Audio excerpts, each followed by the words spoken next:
बड़ा ही मुबारक महीना आया चाहता है।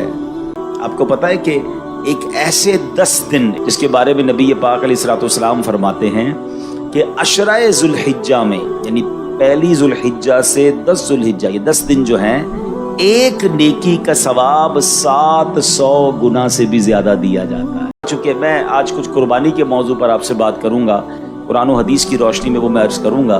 हदीस पाक की मशहूर किताब तिरमिज़ी और इब्ने माजा में मुसलमानों की प्यारी अम्मी जान हज़रत बीबी आयशा सिद्दीक़ा तैयबा ताहिरा रदी अल्लाह ताला अन्हा से रिवायत है कि अल्लाह पाक के आखिरी नबी सल्लल्लाहु अलैहि वसल्लम ने फरमाया, यौमुन नहर, कुर्बानी के दिन आदमी के अमाल में अल्लाह पाक के हाँ सबसे पसंदीदा अमल कुर्बानी के जानवर का खून बहाना है। बेशक कुर्बानी रोज़े क़यामत अपने सींगों, बालों और खुरों के साथ लाई जाएगी, और बेशक कुर्बानी के जानवर का खून ज़मीन पर गिरने से पहले अल्लाह पाक के हाँ बुलंद मकाम पर पहुँच जाता है। अब अर्ज़ यही है, जैसे मैंने शुरू में कहा कि पहली ज़ुल्हिज्जा से वो अशरा शुरू हो रहा है जिसकी हर नेकी 700 नेकियों के बराबर है। तो कम से कम ये 10 दिन खूब नेकियां कीजिए, हो सके तो रोजे रख लीजिए। कुर्बानी वाले दिन तो रोजा नहीं रखना, बाकी पहले 9 दिन आप रोजा रख सकते हैं। आराम से, मोहब्बत से, रजा खुशी के साथ मेरी कुर्बानी हो, क्योंकि ये कुर्बानी मेरे लिए जन्नत का सामान बनते जा रही है। और जब ज़िबा करें ना, तो अल्लाह की बारगाह में ये भी दुआ करें कि अल्लाह आज जानवर ज़िबा कर रहा हूँ, कभी वक्त पड़ा मौला अपना माल भी कुर्बान कर, अपने वक्त की कुर्बानी भी दूंगा, बल्कि मौला ऐसा जज्बा दे कि तेरे दीन पर मौका मिले तो अपनी जान भी कुर्बान कर। ये नीयतें हों, अपने नफ्स को कुर्बान करें, अपनी बुरी आदतों को कुर्बान करने की नीयत करें। अल्लाह ये जानवर को ज़िबा करते करते मैं अपनी बुरी आदतों को भी अब ख़त्म कर रहा हूँ। अल्लाह इस्तिकामत तू अता फरमा, वो बड़ा करीम है, तो निगाह फरमाए तो हम भी नेक हो सकते हैं। तो इन नीयतों के साथ कुर्बानी करें। आज मैं आपकी खिदमत में एक बहुत ही ख़ास वजीफ़ा लेकर हाजिर हुआ। आज का वजीफ़ा बहुत ही मुआज़्ज़ाती वजीफ़ा है, क्योंकि आज का वजीफ़ा अल्लाह पाक के 2 सिफ़ाती नाम या लतीफ़ु या वदूदु कुल हुवल्लाहु अहद अल्लाहु समद के बारे में। दोस्तों, वजीफ़ा करने के बाद इंशाअल्लाह ताला आपको सब कुछ मिल जाएगा।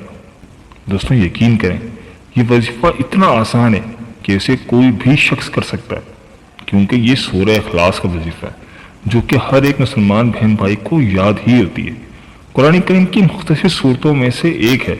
ऐसे कोई मुसलमान की ज़बान नहीं होगी कि जिसे सूरह इखलास ना आती हो। माशाअल्लाह से हर मुसलमान बहन भाई को ये सूरत मुबारक याद होती है। नमाज में सूरह फातिहा के बाद सबसे ज़्यादा पढ़ी जाने वाली सूरह मुबारक भी सूरह इखलास है। प्यारे दोस्तों, सूरह इखलास को एक बहुत बड़ा दर्जा हासिल है। आज मैं आपको एक ऐसा वजीफ़ा बताने जा रहा हूँ कि आज के दिन किसी भी नमाज के बाद अगर आप सूरह इखलास मेरे बताए हुए तरीके से पढ़ लेते हैं, तो दोस्तों यकीन करें, आप बस सूरज निकलने का इंतज़ार करेंगे, जो भी आपकी बड़ी से बड़ी मुराद होगी, अल्लाह रब्बुल इज़्ज़त आपकी हर मुराद को पूरी फरमा देंगे। अगर आपकी वो हाजत पूरी ना हुई, तो कम से कम इस हाजत के लिए असबाब आना शुरू हो जाएंगे। दोस्तों, एक जगह रिवायत है कि हज़रत अबू सईद खुदी रहमतुल्लाह अलैह फरमाते हैं कि नबी करीम सल्लल्लाहु अलैहि वसल्लम ने इरशाद फरमाया, कसम है मुझे उस ज़ात की जिसके कब्ज़े कुदरत में मेरी जान है, सूरह इखलास तहाई कुरान के बराबर है। एक और रिवायत में है कि नबी करीम सल्लल्लाहु अलैहि वसल्लम ने अपने सहाबा करम रिज़वानुल्लाह तआला अजमईन से इरशाद फरमाया, क्या तुम में से कोई इस बात से आजिज़ है कि वो रात को 1 तिहाई कुरान पढ़ लिया करे?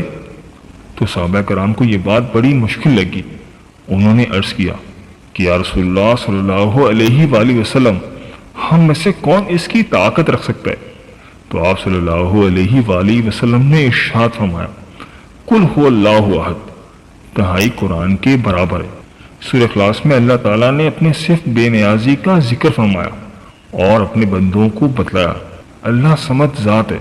अल्लाह समद के कमलात व बरकत बेशुमार हैं। इसके माने हैं अल्लाह बेनियाज है। अल्लाह की शान बेनियाजी सिफात समदियत, यानी अल्लाह पर भरोसे से की गई मसर है, यानी अल्लाह किसी का मोहताज नहीं, बाकी सब अल्लाह के मोहताज है। उसको किसी की न्याज की यानी मोहताजी नहीं, और बाकी सबको उसकी मोहताजी है। जब अल्लाह की सिफ़त का बंदा इकरार करता है, तो अल्लाह के सामने اپنی عاجزی ظاہر کرتا ہے کہ میں تو بے بس ہوں، سہارے بس تیری ذات کے، تو جو چاہتا ہے وہ کرتا ہے، تو کرنے میں کسی چیز کا محتاج نہیں۔ اور جب انسان اللہ کی طرف اپنی عاجزی ظاہر کر کے متوجہ ہوتا ہے تو اللہ بھی اس کی طرف متوجہ ہوتا ہے۔ پیارے دوستوں، یہ ایک ایسا وظیفہ ہے جو کہ بہت خاص اور بہت ہی مجرب ہے کہ جس کو کرنے سے آپ کو بہت فائدہ حاصل ہوگا۔ اللہ کے ناموں کی بڑی طاقت اور بڑا اثر ہے۔ اگر آپ اس وظیفے کو باقاعدگی کے ساتھ کریں گے تو میرا اللہ آپ کی ساری مشکلیں بھی دور کر دے گا اور آپ کے بڑے بڑے غم بھی دور کر دے گا۔ اللہ تعالیٰ کی ذات سے مایوس نہ ہوں۔ ہر تکلیف و آزمائش اور سہولت و خوشی اللہ تعالیٰ کی طرف سے ہے، اس لیے پریشانیوں اور مصائب کا حل اللہ تعالیٰ کی طرف متوجہ ہونا، اللہ کی طرف توبہ استغفار کے ذریعے بھی متوجہ ہوں اور اپنے مسائل کا حل اللہ کے حوالے کر دیجیے اور اللہ کو اپنے مسائل کا حل کا وکیل بنا دیجیے۔ ابو موسیٰ اشعری سے روایت ہے کہ ایک دفعہ سورج گرہن ہوا تو نبی کریم صلی اللہ علیہ وآلہ وسلم بہت گھبرا کر اٹھے، اس ڈر سے کہ کہیں قیامت نہ ہو جائے۔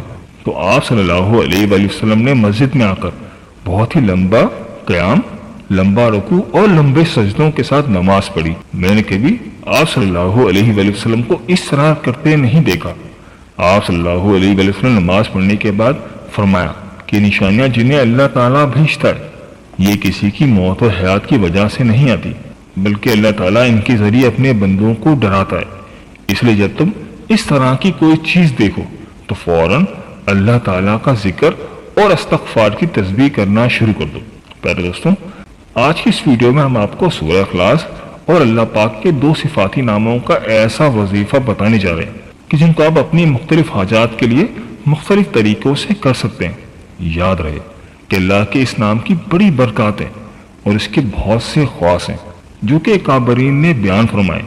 یہ خواص اور وظائف کیا ہیں؟ دوستوں، آج کا ہمارا یہ وظیفہ سورہ اخلاص کا خاص وظیفہ ہے۔ وظیفے کا طریقہ کار نوٹ فرما لیں۔ دوستوں، وظیفے کا طریقہ کار یہ ہے کہ آپ آج کے دن کسی بھی وقت یہ عمل کر سکتے ہیں۔ اول آخر ایک مرتبہ درود ابراہیم پڑھنا ہے۔ درود پاک پڑھنے کے بعد آپ نے 3 مرتبہ سورہ اخلاص پڑھنی ہے۔ سورہ اخلاص پڑھنے کے بعد آپ نے 100 دانوں کی ایک تسبیح پر یا لطیف یا ودود پڑھنا ہے اور 11 بار استغفر اللہ استغفر اللہ استغفر اللہ پڑھنا ہے۔ پر دوستوں، دنیا کی ہر مشکل کا حل اس وظیفے میں۔ یہ وظیفہ رزق کے لیے بڑا ہی انمول ہے اور یہ رزق کے لیے کتنا بہتر ہے کہ اللہ کے نبی صلی اللہ علیہ وآلہ وسلم نے فرمایا تھا کہ اے لوگوں، جو بندہ اس شرط کے ساتھ اپنے رب سے معافی مانگتا ہے، استغفر اللہ پڑھتا ہے، میرا اللہ اسے غیب سے رزق دیتا ہے۔ جسے اللہ غیب سے رزق دے گا تو پھر اس کی نسلوں میں کتنی بہار آئے گی اور اس کے گھر میں کتنی برکت آئے گی، آپ خود سوچ سکتے ہیں۔ پیارے دوستوں، یہ تھی ہماری آج کی ویڈیو۔ میں امید کرتا ہوں کہ آپ کو ضرور پسند آئی ہوگی۔ اگر ویڈیو پسند آئی ہے تو ویڈیو کو لائک کر دیں اور اس ویڈیو کو اپنے دوستوں اور رشتہ داروں کے ساتھ صدقہ جاریہ کی نیت سے لازمی شیئر کریں، کیونکہ اچھی بات پھیلانا تو صدقہ جاریہ۔ اللہ پاک آپ کی تمام نیک حاجات قبول فرمائے اور اللہ پاک آپ کا حامی و ناصر ہو۔ آمین یا رب العالمین۔ اللہ حافظ۔